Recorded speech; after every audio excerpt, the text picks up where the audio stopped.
नमस्कार प्यारे साथियों, कैसे हो? आई होप सब बढ़िया होंगे, मस्त होंगे। तो दोस्तों, पिछली क्लास में हमने डिस्कस किया था सीड सोविंग के बारे में। जो आपका बीएससी एग्रीकल्चर फर्स्ट सेमेस्टर जो आपका है, उसमें जो है हम बात कर रहे थे जो आपका टॉपिक था सीड सोविंग का। ठीक है, हमने इसमें बीएससी एग्रीकल्चर फर्स्ट सेमेस्टर जो आपका सब्जेक्ट हम पढ़ रहे हैं इस टाइम, जिस पे हम डिस्कस कर रहे हैं फंडामेंटल ऑफ एग्रोनॉमी। ठीक है, फंडामेंटल ऑफ एग्रोनॉमी में हमने पहले डिस्कस किया था कि एग्रोनॉमी क्या है, कृषि क्या है, किस भाषा का शब्द है, एंड सो ऑन।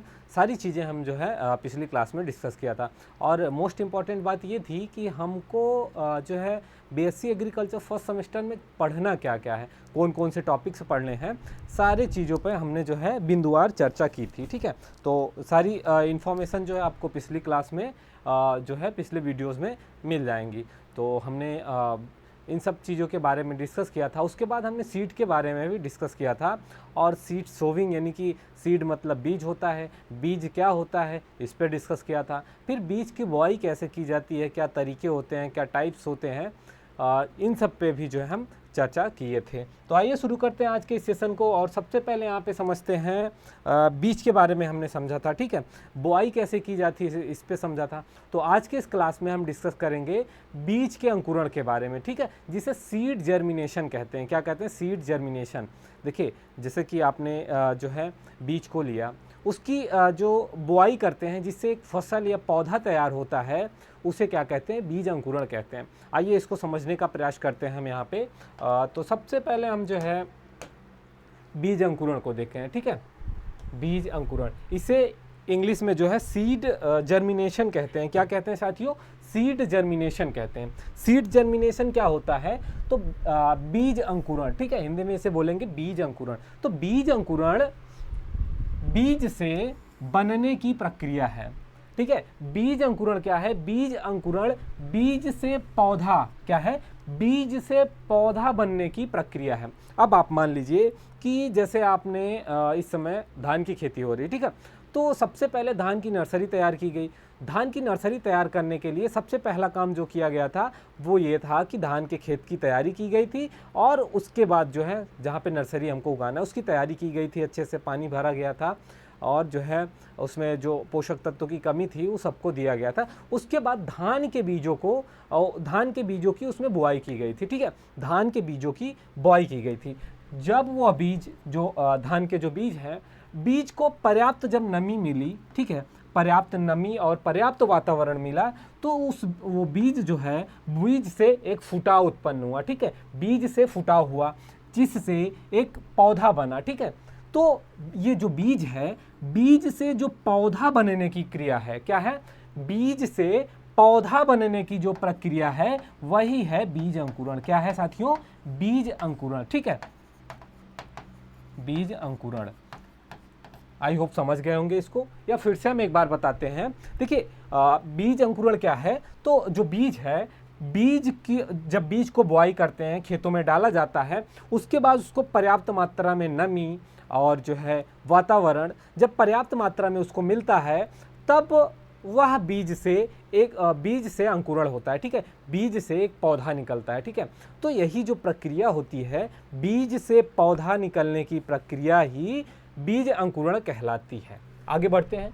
बीज अंकुरण के लिए जरूरी है कि बीज को पानी, ऑक्सीजन और सही तापमान मिले। अब देखिए, हमने यहाँ पे यही बात की ना कि जो बीज है, ठीक है, मान लीजिए ये धान का बीज है। ठीक है, इसकी हमने बुआई करी। ठीक, बुआई करी तो इसको जो है पर्याप्त मात्रा में जब नमी मिली, जमीन से, भूमि से नमी मिली, ठीक है, ऑक्सीजन मिला, और साथ ही साथ जो तापमान होता है, टेम्परेचर होता है, वो भी जब सही से मिला पर्याप्त मात्रा में, तब इसके अंदर अंकुरण हुआ। यानी कि बीज के अंदर भ्रूण और खाने पीने का सामान होता है। ये जो बीज होता है, इसमें एक भ्रूण होता है, ठीक है, वही उसी का अंकुरण होता है। और जो है जब ये सारी चीज़ें पर्याप्त मात्रा में नमी, पानी और तापमान मिलता है, तो वह अंकुरित होता है। और जब इसको सही परिस्थितियों में रखा जाता है, तो वह पानी और ऑक्सीजन को बीज के आवरण से अंदर ले लेता है। क्या होता है कि जो बीज होता है, ठीक, ये जो बीज होता है आपका, पहले हमने खेत की तैयारी की, खेत में पानी लगाया, ठीक है, जुताई की, पाटा लगाया और उसमें जो है पोषक तत्वों को डाला, खाद उर्वरक डाला, तो उसके बाद बीज की हमने बुआई कर दी, ठीक है।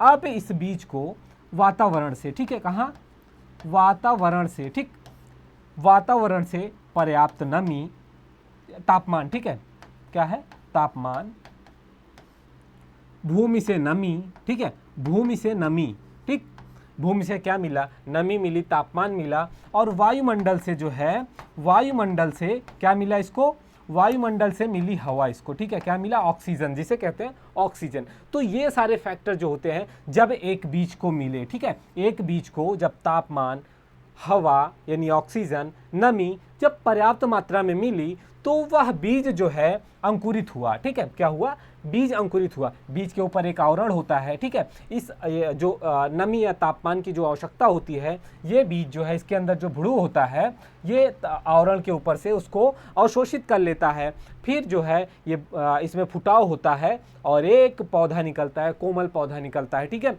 तो इसी प्रक्रिया को क्या कहते हैं, बीज अंकुरण कहते हैं, ठीक है। तो समझ आया होगा कि बीज अंकुरण क्या है। तो बीज अंकुरण जो है वो बीज से पौधा बनने की जो प्रक्रिया होती है वो बीज अंकुरण कहलाता है।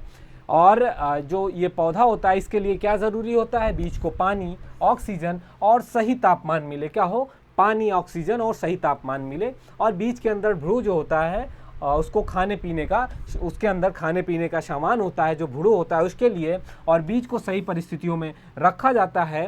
पर्याप्त जो है आवश्यकता होती है जिन चीज़ों की, जब उसकी पूर्ति होती है तो उसमें जो है फुटाव होता है और एक पौधे का निर्माण होता है। अब हम बात करें टाइम ऑफ सोविंग की, ठीक है, टाइम ऑफ सोविंग यानी बुआई का समय, ठीक है, इसे क्या कहेंगे, बुआई का समय, ठीक, बुआई का समय, हिंदी इंग्लिश में इसे कहेंगे टाइम ऑफ सोइंग। ये क्या होता है, ये क्या होता है, तो बीजों के अंकुरण तथा पौधों की उचित बढ़ावर के लिए बीज की बुआई ठीक समय पर होना आवश्यक है।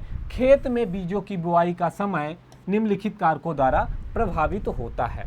पहले तो समझते हैं टाइम ऑफ सोविंग क्या है, ठीक है, बुआई का समय का क्या मतलब है। तो जो बीज है, बीजों को या जो फसल होती हैं, फसल को उगाने के लिए, ठीक है, उसके लिए जो है अलग अलग ऋतुएं हैं, ऋतुओं में अलग अलग जो है बीजों की कौन सी फसल किस ऋतु में तैयार होगी, उसका प्रमुख कारण यही होता है कि जो बीज जो फसलें हैं उनको अपना जीवन चक्र पूरा करने के लिए अलग अलग तापमान की आवश्यकता होती है, तापमान की आवश्यकता पड़ती है। तो सबसे प्रमुख बिंदु यहाँ पे ये होता है कि बुआई का समय, किस समय बुआई करें कि जो हमारी फसल है, जो हमारी फसल है उसकी जो है उसका अंकुरण या फिर पौधों की में उचित बढ़ावर हो सके, ठीक है। तो इसके लिए इसमें जो सबसे प्रमुख बिंदु है वो है बुआई का समय। अगर बुआई का समय ठीक है, आपने सही टाइम पे अपने फसल की बुआई करी है, तो आपका जो बीज का अंकुरण होता है वो काफ़ी अच्छा होता है। और कुछ इसके जो है कारक होते हैं जिन कारकों के कारण जो बीजों की बुआई का समय और साथ ही साथ उसका अंकुरण का जो रेशियो होता है वो भी प्रभावित होता है। तो सबसे पहले बात करें मृदा ताप की, ठीक है, यानी कि जो बीज की बुआई होती है, बीज की बुआई के कुछ कारक हैं या ये कारकों द्वारा प्रभावित होते हैं, वो कौन से हैं, मृदा ताप, ठीक है। मृदा ताप मतलब मिट्टी में तापमान, ठीक है, मिट्टी का तापमान। मृदा में उचित तापमान का होना बीजों के अंकुरण के लिए बहुत ही आवश्यक होता है, ठीक है। जैसे हमने बात करी, मान लीजिए गेहूं की बुआई, तो गेहूं की बुआई ठंडे मौसम में की जाती है, ठीक है। आप अभी उसको गर्म के मौसम में यानी कि जो है रबी के मौसम में ना छोड़ के, रबी के मौसम में ना करके अगर खरीफ के मौसम में करें तो फिर वहाँ पे जो है इसका अंकुरण होना बहुत ही मुश्किल हो जाता है। तो गेहूं के बीज को जो है अंकुरित होने के लिए रबी सीजन सबसे ज़्यादा महत्वपूर्ण होता है, जिसमें जो है उसको ठंड का जब मृदा का तापमान कम होता है तो उसमें बीजों का अंकुरण जो है आसानी से होता है। तो इसी प्रकार जो है अलग अलग बीजों को अलग अलग तापमान पर अच्छा जो है अच्छे अंकुरित होते हैं, ठीक है। इष्टतम तापमान से कम व अधिक तापमान होने पर बीजों के अंकुरण का प्रतिशत घट या बढ़ जाता है, ठीक है। एक जो तापमान का रेशियो होता है, अगर बहुत ज़्यादा हो जाता है, बहुत ज़्यादा घट जाता है, अगर बहुत ज़्यादा घट जाता है तब भी जो है हमारे जो फसल है उसका अंकुरण सही से नहीं हो पाता है, या फिर तापमान बहुत अधिक हो जाता है, ठीक है। अगर ज़्यादा हो जाता है तब भी ऐसी स्थिति में जो है बीजों का अंकुरण नहीं होता है। दूसरा है मृदा में नमी, यानी कि आपने बात की मृदा ताप का। अगर जो गर्मी का मौसम होता है उस समय क्या होता है, मिट्टी में जो है तापमान अधिक होता है, तो उस समय जो है समय को फसल की जो आवश्यकता होती है तापमान की, उसको देख के ही फसल की बुआई की जाती है। दूसरा है मृदा में नमी, ठीक है। तो बीजों के अंकुरण के लिए, ठीक है, जो बीज हैं उनके अंकुरण के लिए मिट्टी में उचित नमी का होना आवश्यक होता है। क्या होता है, जो बीज होते हैं उनको पर्याप्त मात्रा में नमी मिलती है, तभी वो क्या होते हैं, अंकुरित होते हैं। क्या होते हैं वो, जब नमी की जो मात्रा होती है वो पर्याप्त होती है, तभी वो जो है क्या होते हैं, अंकुरित होते हैं। तो मिट्टी में उचित नमी का होना आवश्यक होता है, क्योंकि अधिकतर बीजों का अंकुरण उनके शुष्क भार के आधार पर या उनके भार का 25 से 75% तक जल अंतःशोषण होने पर अंकुरित होता है। अब बताइए ये क्या है, तो जो बीज होता है उसके शुष्क भार के आधार पर, ठीक है, जो बीज का भार होता है उसमें उसका जो है 25 से 75% तक वो जल जो है शोषण करता है, जल खींचता है, उसके बाद ही उसमें फुटाव होता है, यानी अंकुरण होता है। अगला बिंदु है वर्षा, ठीक है। शुष्क क्षेत्र, ऐसे क्षेत्र जो है शुष्क क्षेत्र हैं जहां पर सिंचाई के साधन उपलब्ध नहीं है, ठीक है। भारत की हम बात कर लेते हैं तो बहुत सारे क्षेत्र ऐसे हैं जिन क्षेत्रों में सिंचाई के लिए जो है सिर्फ वर्षा के मौसम पर, ठीक है, जो मौसमी वर्षा होती है उस पर ही आधारित होता है उन क्षेत्रों की कृषि, ठीक है। तो इसलिए जो है शुष्क क्षेत्र जहाँ पर सिंचाई के साधन उपलब्ध नहीं है वहाँ वर्षा ऋतु में मौसम की पहली वर्षा पर आधारित रहना पड़ता है, ठीक है। जब जिन क्षेत्रों में जहाँ शुष्क क्षेत्र हैं, जहाँ पे सिंचाई का कोई साधन उपलब्ध नहीं है, उन क्षेत्रों में जो वर्षा की पहली सिंचाई मतलब मौसम की पहली वर्षा होती है उसी के हिसाब से जो है उन क्षेत्रों में खेती की जाती है। तो ये था बीजों के अंकुरण का इतिहास। अब हम बात करेंगे बीज बोने की गहराई, ठीक है। देखिए हमने बीज को समझा, ठीक है, बीज के प्रकार को समझा, बुआई समझा, बुआई के प्रकार को समझा। अब हम बात कर रहे हैं यहाँ पे कि जो बीज है उसको अंकुरित होने के लिए कौन कौन से तापमान जो है बीज अंकुरण क्या था उस पे। अब हम बात कर रहे हैं कि बीजों की बोने की गहराई, तो कितनी गहराई पर बीजों को बोना चाहिए, यहाँ पे ये मुद्दा है, ठीक है। क्या है यहाँ पे मुद्दा, यहाँ पे मुद्दा है डेप्थ ऑफ सीड सोविंग का, ठीक। अब हम यहाँ पे बात कर रहे हैं कि जो बीज है आपका, जो सीड है उसकी कितनी गहराई में, जमीन के अंदर कितनी गहराई पर उसे बोना चाहिए, ठीक है। क्योंकि अभी तो हमने बात करी कि अंकुरण, ठीक है, तो अंकुरण के लिए मृदा नमी, मृदा ताप, मिट्टी, अब ये सारे फैक्टर थे। उसमें कुछ और ऐसे फैक्टर्स हैं जैसे कि अगर कोई भी बीज है उसको ज़मीन में जो है ज़्यादा नीचे चला जाता है तब उसको अंकुरित होने में, बाहर निकलने में काफ़ी टाइम लगता है। कुछ बीज ऐसे होते हैं जो वहीं मर जाते हैं, बाहर ही नहीं निकलते, तो इसका भी जो है एक साइड इफ़ेक्ट पड़ता है किसान को, या इसका नुकसान होता है, उसके खेतों में जो है पौधों की संख्या कम हो जाती है। तो बीज की बुआई, बीज बोने की गहराई, ये क्या मामला है इसको समझते हैं। ये कौन सी बला है, तो इस बला को ऐसे समझते हैं कि मृदा में नमी की मात्रा। अब देखिए बुआई की गहराई के कुछ फैक्टर्स हैं, उसमें सबसे पहला फैक्टर है मृदा में नमी की मात्रा। अब हम जहाँ पे अपने फसल की बुआई कर रहे हैं, ठीक है, जिस खेत में अपनी फसल की हमने बुआई करी, ठीक है, बुआई करना है, वहाँ पे या उस खेत में मृदा में नमी की मात्रा क्या है, सबसे पहला फैक्टर है बीज बोने की गहराई का, ठीक है। तो मृदा में नमी की मात्रा कम व मौसम शुष्क होने पर बीजों की बुआई अपेक्षाकृत अधिक गहराई पर करनी चाहिए। अब लो ये क्या है, जिससे बीजों को उस गहराई से उचित नमी मिल सके। यहाँ पे भैया समझते हैं, क्या समझते हैं यहाँ पे, तो यहाँ पे ये समझते हैं कि जो बीज बोने की गहराई होती है उसके लिए जो बीज है, बीज को मृदा नमी की मात्रा, मृदा नमी चाहिए होती है। अब मृदा नमी का भी कुछ अपना रोल होता है, तो मृदा में नमी की मात्रा कम, या फिर किसी क्षेत्रों में जब मृदा में नमी की मात्रा कम होती है या मौसम शुष्क होता है, तो ऐसी अवस्था में क्या किया जाता है कि जो बीज है उसको अधिक गहराई में बोया जाता है, ठीक है, उसकी बुआई अधिक गहराई में की जाती है। क्यों की जाती है भाई गहराई में, तो गहराई में इसलिए की जाती है ताकि जो बीज है उसको उचित मात्रा में नमी मिल सके और वो फिर उसके बाद अंकुरित हो सके। ठीक है, क्योंकि क्या होता है शुष्क क्षेत्रों में या फिर कभी कभी होता है मृदा में नमी कम रहती है, ऐसी अवस्था में जो है बीजों की बुआई अगर ऊपरी क्षेत्र अगर ऊपर कर देंगे तो क्या होता है मृदा नमी कम हो जाती है, जिसके कारण बीजों का जो अंकुरण होता है, ठीक है, वो नहीं हो पाता है। ये चीज़ें हो गई। आगे हम बात करें मृदा की किस्म की। ठीक है, अब अगर हम बीज की गहराई की बात कर रहे हैं कि कितनी गहराई पर उसको बोना है, तो उसके लिए मृदा किस्म की भी आवश्यकता होती है। देखना पड़ता है कि मिट्टी किस किस्म की है। ठीक है, क्या जो है तो मिट्टी तरह तरह की होती है, जैसे मटियार हो गया, चिकनी हो गई, बलुई मिट्टी हो गई, बलुई दोमट हो गई। ठीक है, तो इसके बारे में हम भी डिस्कस करेंगे। तो मटियार या चिकनी किस्म की जो मिट्टी होती है उसमें कम बुआई पर, और जो बलुई किस्म की मिट्टी होती है उसमें बीजों की गहराई अधिक करनी चाहिए। ठीक है, बीजों को बोने जो बोया जाता है वो बलुई मिट्टी में थोड़ी गहराई पर बोना चाहिए। क्यों देखिए जो मटियार मिट्टी या चिकनी किस्म की मिट्टी होती है इसमें क्या होता है कि जो मृदा की नमी होती है वो पर्याप्त मात्रा में बनी होती है, और ये मिट्टी थोड़ा सख्त भी होती है, तो इसमें जो है बीज ऊपरी भाग में होंगे तो वो ज़्यादा फायदेमंद होगा।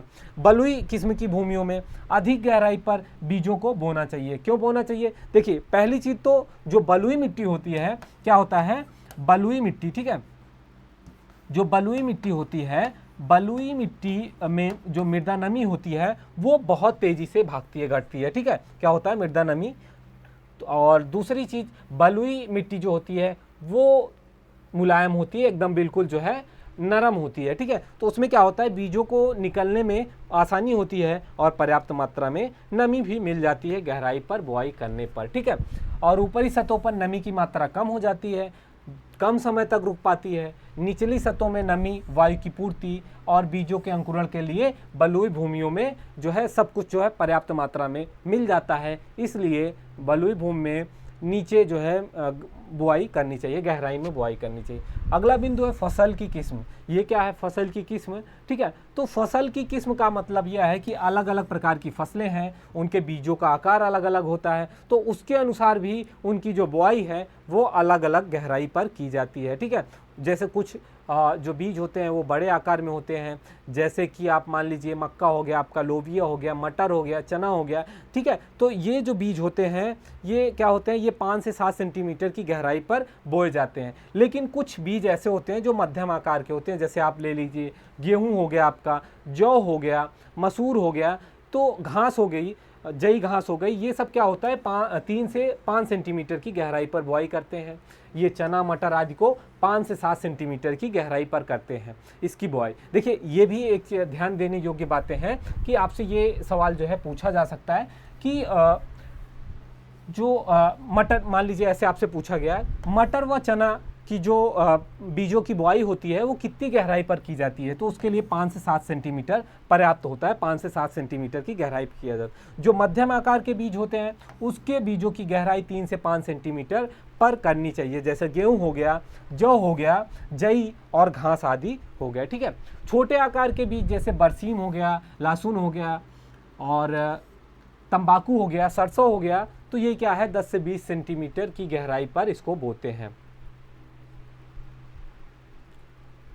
10 से 20 नहीं, 1 से 2 सेंटीमीटर। ठीक है, अब हम बात करें फसल के बोने की विधियां। ठीक है, तो फसल जो है अलग तरह तरह की फसलें हैं, उनको अलग अलग विधियों से बोया जाता है। ठीक है, तो बुआई की, लेकिन अब विधियों की बात करें तो अलग अलग परिस्थितियों में अलग अलग विधियों का चयन किया जाता है। बुआई की विधि सबसे आसान या सर्वोत्तम वही होती है जिसमें खरपतवारों को आसानी से निकाला जा सके, खरपतवारों की रोकथाम आसानी से की जा सके, साथ ही साथ मृदा कटाव कम से कम हो, तो जो है ऐसी पद्धति का उपयोग करना चाहिए। साथ ही साथ वाटर यूज इफिशियंसी, यानी कि पानी की जो आवश्यकता होती है वो भी कम हो, और फसल के जो पौधों का समान गहराई पर और समान दूरी पर हो। ठीक है, तो इस तरीके के जो चीज़ें होती हैं इसका भी ध्यान रखना होता है। अब हम बात करें बुआई की विधियों की, जैसे छिटकुआ विधि की बुआई। ठीक है, छिटकुआ विधि क्या होता है? इस विधि में जो है बीजों की बुआई करना किसी भी दृष्टिकोण से वैज्ञानिक ढंग नहीं होता है। इसमें फसल को बोने की जो विधि है वो सबसे पुरानी और एक तरह से सरल भी होती है, क्योंकि इसमें क्या होता है, पुरानी है, हाथ से छिड़काव किया जाता है, सीधे सीधे फसल को जो है खेतों में फेंका जाता है। इसमें क्या होता है, एक नुकसान यह है कि जो फसल है, जो पौधे होते हैं, कभी कभी पास कभी कभी दूर हो जाते हैं, तो ये एक चीज़ का नुकसान होता है। लेकिन यह एक तरह से सरल विधि है। लेकिन इसमें बीजों की जो आवश्यकता होती है, यानी कि जो बीजों की संख्या की आवश्यकता होती है वो अधिक होती है, क्योंकि इसमें कोई निश्चित नहीं होता है कि बीज जो है, बीज के बीच की दूरी क्या होगी। ठीक है, जैसे कि लहसुन हो गया, बरसीम, धान, बाजरा, सरसों आदि की फसलें जैसे ज्वार, मक्का आदि की बुआई जो है छिटकुआ विधि से ही करते हैं। अब बात करें छिटकुआ विधि से बुआई करने के कुछ लाभ, तो उसके लाभ कुछ निम्नलिखित हैं। जैसे कि बुआई सुविधाजनक एवं सस्ती होती है। छिटकुआ विधि जो है सबसे आसान होती है और सबसे जल्दी होती है। श्रम की आवश्यकता भी कम पड़ती है, किसी यंत्र की आवश्यकता नहीं पड़ती, कम परिश्रम लगता है, कम समय में अधिक कार्य हो जाता है और उर्वरकों के साथ बीजों को मिलाकर भी बिखेरे जाने पर एक साथ जो है 2 काम हो जाते हैं। तो ये थी छिटकुआ विधि। दूसरी विधि है पंक्ति में बुआई यानी लाइन सोविंग। तो इसमें क्या होता है, खेत में फसल को लाइन में बोने के लिए भी अनेक विधियां अपनाई जाती हैं और इसके कुछ अपने अलग फायदे हैं। ठीक है, जैसे फसल को पंक्ति में बोने से कुछ लाभ हैं। इसमें क्या होता है, जो फसल की बीज की मात्रा जो बीज की मात्रा होती है वो नियंत्रित रख सकते हैं। बीज को अपनी इच्छा अनुसार गहराई और बीज का जो अंतरण होता है, पौधों की बीच की दूरी होती है, वो भी अपने इच्छा अनुसार रख सकते हैं। छिटकुआ विधि की तुलना में इसमें बीज की मात्रा कम लगती है। ठीक है, लेकिन इसमें थोड़ा श्रम लगता है। अगला है पंक्ति में फसल को बोने से निराई गुड़ाई की सुविधा होती है, साथ ही साथ उन्नतशील कृषि यंत्रों का भी उपयोग किया जाता है। अगला है सिंचाई की दक्षता। इसमें इरिगेशन इफिशियंसी बढ़ती है और जो है सिंचाई करने में जो है कम समय लगता है। अगला है प्लांटिंग। प्लांटिंग क्या होता है, तो प्लांटिंग जो है ये भी एक फसल बोने की पद्धति है। ठीक है, जिसमें जो है हम बीज को वानस्पतिक भागों जैसे कि स्तंभ, जड़ों का उपयोग करते हैं, प्लांटिंग कहलाता है। जैसे गन्ने की बुआई, आलू, पुदीना, हल्दी, अदरक आदि। देखिए ये प्लांटिंग क्या है, इसको समझते हैं। देखिए प्लांटिंग का मतलब ये होता है, यह एक ऐसी विधि होती है फसल बोने की जिसमें फसल के किसी भाग को काट कर जो है उसकी बुआई की जाती है। जैसे चाहे उसके भाग को चाहे उसके जड़ों को। जैसे गन्ने की बुआई कैसे की जाती है, गन्ने के भाग को या फिर उसका जो वानस्पतिक भाग होता है उसको काट कर अलग किया जाता है, उसकी बुआई की जाती है। साथ ही साथ आलू जो है, आलू के कंद को यानी आलू को काट कर उसकी बुआई की जाती है। और हल्दी के जो है गांठें जो होती हैं उसकी बुआई की जाती है। अदरक है जो उसमें वल्ब्स होते हैं उसकी बुआई की जाती है। ठीक है, तो जो इसे क्या कहते हैं, प्लांटिंग कहते हैं। ठीक है, यानी कि फसल बोने की वह पद्धति जिसमें फसल के जड़ों को या उसके वानस्पतिक भागों को जो है लगाया जाता है खेतों में, तो उस विधि को क्या कहते हैं, प्लांटिंग कहते हैं। तो दोस्तों आई होप आज जो है आज की क्लास आपको समझ आई होगी। हम मिलते हैं अगली क्लास में। आज की क्लास को यहीं पे समाप्त करते हैं। जय हिंद।